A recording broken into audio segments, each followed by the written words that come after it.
पाँव में जूता, सिर में छाता, बैंक में खाता और परिवार में नाता सन्यासी के नहीं होता। हेले मनुष्य जन्म केवल खाई पी पुओ झ जन्म मरवा मिलनी काय मन वाक्य जदि साधु सन्त पाखे बसव शुणव मानव जीवन दुर्लभ जन्म अमृत तुल्य प्रभु मनुष्य जन्म दे गोटे जनी जन्म होता ये जीवन आ महाभाग्य आज मनुष्य जन्म पाई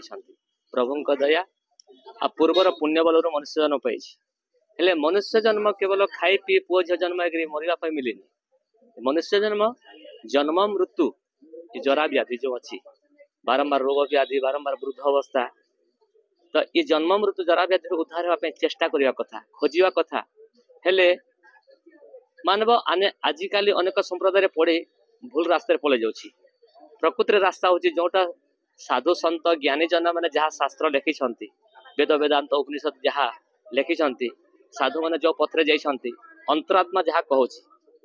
ये उपादय गुरु सुशास्त्र वचन अंतरात्मा कर विचारण जदि मुक्ति होवार अच्छी बेले ये तीन जनकर कथा को मानिबा कथा उपादय माने साधु सन्त जो मैंने सुख भोग त्याग कर भूमि आसन बिहारी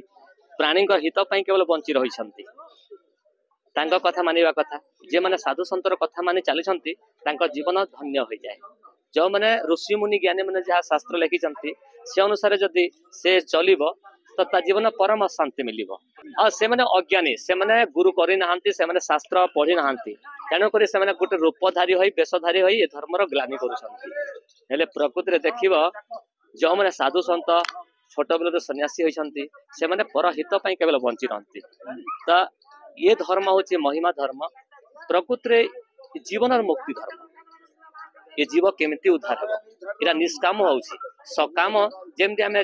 अनेक फूल चंदन नड़िया कदली किसी पाइबा लालसा पूजा करे ये धर्म हूँ परम ब्रह्म परमात्मा को डाकिबार मत कि लोड़ा ना प्रभु मत केवल आपण को लोड़ा ये जीव उद्धार निमंते भरोसा करना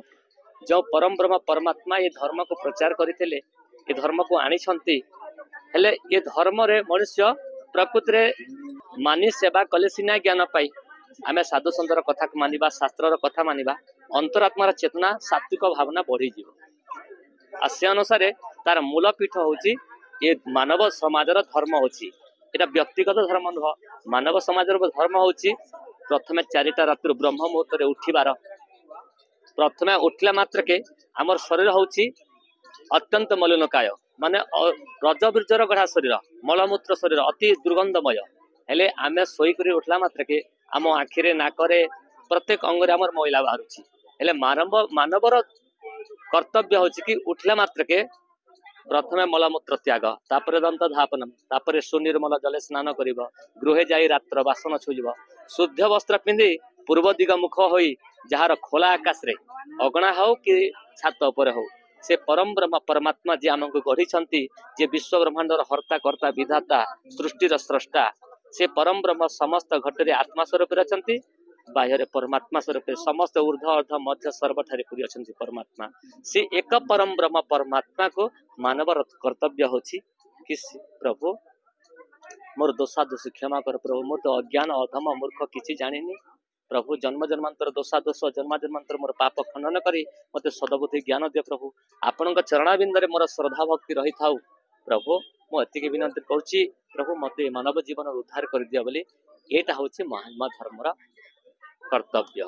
हाँ देख सन्यासी जड़े हूँ से निजर इच्छार के सन्यासी हो पारती ना जे पर्यंत प्रभु दया आ पूर्वर सुकृत पूर्वर पुण्य नथिले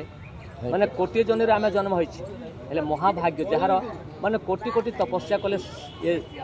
साधुत्व जीवनटा मिले तो ए पूर्वर पुण्य बोल कहा स्वेच्छा के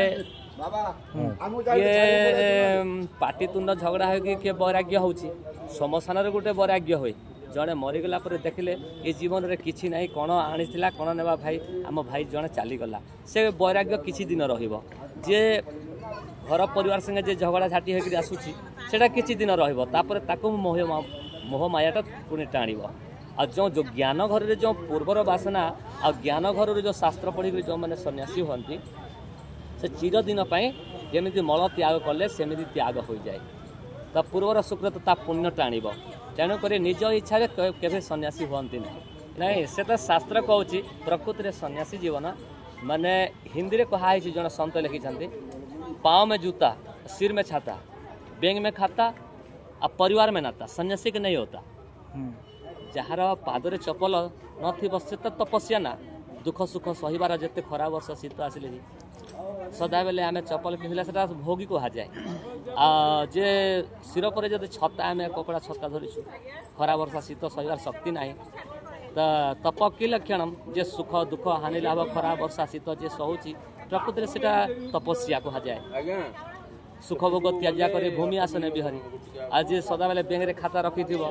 जे परिवार संगे सदा बेले मोबाइल कथबार्ता होतबो कि परिवार संगे तार लिख थी से सन्यासी ना को बेस थी किसी मूल्य हेब ना।